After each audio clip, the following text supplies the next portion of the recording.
Welcome back to the Mike Kellar Show, presented by United Bank. Proud to be united with the Pioneers. I'm your host, Sports Information Director Jagger Furr. Coach, thanks for being here today. Thank you for having me. All right, Coach, now that it's game week, I kind of wanted to look back a little bit. You know, you had last played in November. You go through, the season, then it's full recruiting mode. You're securing your class, National Signing Day in February, spring ball, all this stuff that goes in that's really, it's football stuff, but it's not playing football. Now you finally get to play football. What's that like for you guys? We're a unique sport. We work, 40 some weeks a year to play 11. Yeah. Most sports, I remember high school basketball, like it was yesterday, getting beat on Tuesday night. You didn't have time to pout about it. The game was coming Thursday or Friday.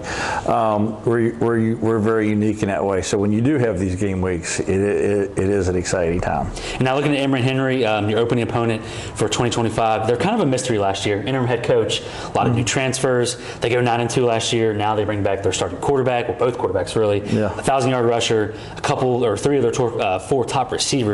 And then defensively, they bring back an All-American guy in Sean Collins. How different is it scouting them this year compared to last year? Well, we know more about them this year. We kind of had an idea what we were getting into a year ago. They play in the South Atlantic Conference. I was at Lenore-Ryan for a couple years. I understand how good of a league that is and the level of competition you're playing against. So, if I recall right, their record the year before wasn't great. 5-6. Yeah, so everyone say you're playing a 500 team. I'm like, you're playing a very good 500 team. Now they're coming off a 9-2 record. Got the public at large kind of knows what's going on. We always had a good idea, and they're a big, pretty fast team, physical. Obviously, we've been watching them on tape a lot, and nothing's really changed. That's what we expect to see on Saturday. And looking at them, I want to start at the quarterback position. They played two guys last year, both threw over 1,000 yards. You saw Charles Mutter the third. You led him in passing yards and touchdowns. What kind of threat does he bring to the table? Well, he played a lot of ball for him. He was their guy for a while. They're a big RPO team, so if the run isn't there, he got great hand talent where he can pick it up and throw the slants or the screens or whatever they have connected to it. And if that's covered, he's able to take off and run with it. And we didn't get to see the other kid on, obviously live or as much as on tape. But what we have seen on some highlights later in the year, he looks like like they cloned him. He's the same type of player. And looking at that's Cole Lambert. Possibility he could play, you never know because he played a lot at the end of the year. Is that something you guys consider when you're looking at them? No, not really. You prepare for the scheme and realize if their strengths were totally different. If this was a pure drop back passer like a Tom Brady, and then the other kid was a Lamar Jackson type breed, then you may have to prepare for both. But they're very similar schematically. And then at a receiver, they bring back, like I mentioned, 3 of the 4 top guys, combined for over 1,000 yards. But the leading guy is Cam Peoples. He led him in receptions last year, had 756 yards. How can this receiver room really create issues? Well, he's a really quick. He's really quick. He plays in the slot for him. He's a great run after the catch guy. With all the RPOs, everyone's answer in the whole world is to play it man to man. Well, now you're singling everyone up, and they're able to see it. You can't really disguise it that much, and that's where they're really put together really well. They're a good run. They're big up front first and foremost. They can run the football. If you play the zones and try to play trying to rob the run, so to speak, they have a scheme that fits that. And as soon as you close the middle and play man-free coverage, they got answers. So they're put together. I can see how they went 9-2 a year ago. Yeah, and you mentioned that being able to run the ball, big up front. They have a veteran line coming back. The Jordan Jackson transferring last year ran for 1,000 yards last year. What does that do for your defense when the other team has their veteran up front and they also have a guy that can really make plays? Well, it really starts with matching the running back's intensity. He runs really, really hard, and first games especially. We've tackled in camp and all that, but those first games especially. You got to be able to come up and match that running back's intensity and get him on the ground because he's just not going to go off. He practices a lot of tag, and I would have had him. For games, it's not like that. So it starts there, and then if you could stop the run, which is a gigantic if, then you got to guard the receivers. And on the defensive side of the ball, they lost some guys, but I already mentioned Sean Collins is back. However, for the other pieces, what caused so many issues for you guys last year with their defense? Well, they're multiple. They're in and out of 4 down, 3 down. They were really veteran, especially a linebacker in the secondary a year ago. They ended up leading the country in interceptions, and like I said, obviously we helped them along those lines a year ago. The other part of it, we've watched some of their highlights afterwards. they are very skilled in the secondary. I mean, if they get their hands on it, they catch it. You know, so they. I think that just I think it's who those kids are. I just think they're very good there. Their corners are really good versus man. They got a free safety that knows how to cover up any issues that they have. They're a good defense all around with that secondary. It causes a lot of problems, creates a lot of turnovers. D-line gives you pressure, and their linebackers are really good. And you mentioned the veteran presence last year. Same story this year. 7 of the 11 projected starters are a junior or a senior. We already talked about Sean Collins multiple times. And then you mentioned up front, too, Ian Rhea is back. He had over 10 tackles for loss. Even with all what they're bringing back, what they did last year, what can you do different this year, you feel? Well, really, we don't need to help them out. You know, that would be the biggest thing is, you know, when you watch our game, there's a lot of 3rd and longs. There's a lot of we're backed up, we're in bad situations. I mean, and they're a great football team. I mean, if you were playing a bad football team, those are bad situations. Now, their defense had a lot to do with putting us in those bad situations, that's for sure. So what we got to do is come out, execute, stay on schedule, and then you have a chance. If we get off schedule and give up sacks or throw it to them or have penalties, then we're not going to be good versus anybody. I mean, that's just the nature of the game. Yep. And now switching to the Pioneers, there's a lot to be excited about offensively.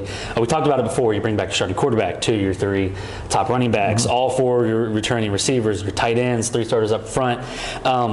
What have you liked about Anthony Garrett so far as you head into week 1? Just his veteranness. I mean, we were able to install at a really fast pace, you know, this fall because he's heard all the terms for 3 years now, and even our backup, our young guys, and even our freshmen were able to kind of see that, get the veterans lead, and then they were able to catch on a little bit easier. So, you know, he had a really good off season. He's in pretty good shape right now. He throws, you know, he could really throw the football, you know, and if he could just maintain the accuracy that he's playing with and use the touch when he needs it and do all those things, and toward the end of last year, he really became a little bit more of a runner for us, and that kept some drives alive. You know, if he could play within himself, that's the biggest thing with these guys. You know, they all want to go out and they want to throw 4 touchdowns on the first play. You know, if he could go out and play within himself and execute our scheme and take what the defense gives us, then he's going to be not just good this week, but he'll be good every week.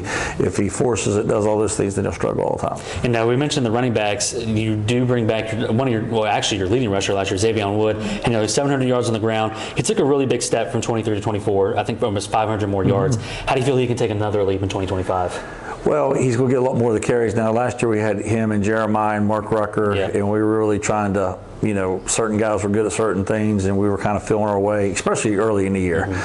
This year it's basically him and Jeremiah. Then we got a couple young kids who will be spelling those guys every now and again. You can't ever be deep enough in that running back room. But, you know, he's good out of the backfield catching the ball. He understands blitz pickups. He's a good between the tackles runner. You know, you hope that he, you know, if he can make the leap that he made from a freshman to a sophomore, make that same leap from a sophomore to his junior year, then we're on to something special. And then the receiving corps is a really athletic group. I mean, we already mentioned the production returning back, but how valuable is that with the production and also with the experience? Well, I just laugh at, you know, a year ago at this time, really we had Javian Bellamy practicing with us all the time, and then he got ruled ineligible the week before the game, and he was our main guy, him and Tariq obviously, and then he gets ruled ineligible, and all of a sudden we're playing Amari Colin Brown and Cordell, you know, and now all of a sudden you're like, wow, you know, we got 2 freshmen playing these positions.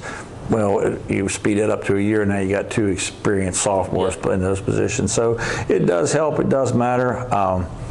Boy, as good as they are at corner, though, you know, it's a veteran. You know, I always say if their cats beat our cats, we're in trouble. If our cats beat their cats, then we'll be okay. So it should be a good matchup, and hopefully our kids just show up and play. And then up front, you bring back an all-conference guy, and Josiah Wade, along with Michael Hogan and Alex Willis, who made some starts last year. Duke All-American Ben Kilgore joins the fold, and then Seth Driver also has some big shoes to fill, replacing all-conference center Peyton Hawkins at center. What's your feeling around the line as we get closer to kickoff? Well, they just got to gel and become a good group. You know, I always felt like that group as a whole was more important than the individual parts. I mean, you could look at the individual parts and say, well, you got this kid, you got this kid. But it's a weird position. If 4 of the 5 do their job, it's a problem. You know, you got to be 5 of the 5 on every play. And I've seen that throughout camp where they've all done a really good job. Then I've saw it where it hasn't been as good. You know, and not just them. I mean, we talk about the defense in the same way. night. You talk about all the skill guys. That's going to be the key to the game, is the consistency. And speaking of the defense, it's been a topic of discussion many times when we talked in the past, especially with so much production to have to replace. But we've also talked about it in the recruiting shows, media day, how heavy you guys went after it in high school and in the portal. What can this defense do this year, you feel like, to cause some havoc? Well, the veteran part of this defense is our three safeties. Yeah. You got Brandon Penn back, you got McClendon Parker, who was freshman of the year, and Sean Scott. Those three guys played a lot of football here. You like to think that they're the veteran part, and then at corner, you got EJ moved to corner, Andre Jefferson, Kevon Blanding's playing pretty well there, even though he's a redshirt freshman. So that secondary has got some veteranness to it. Where you're different is the front. Those kids who played for us a lot of ball. The Isaiah Macklin, Jameer Diaz transfers out. Steve Bradshaw, Brogan Brown. Hayden Moore. Them guys, they played for.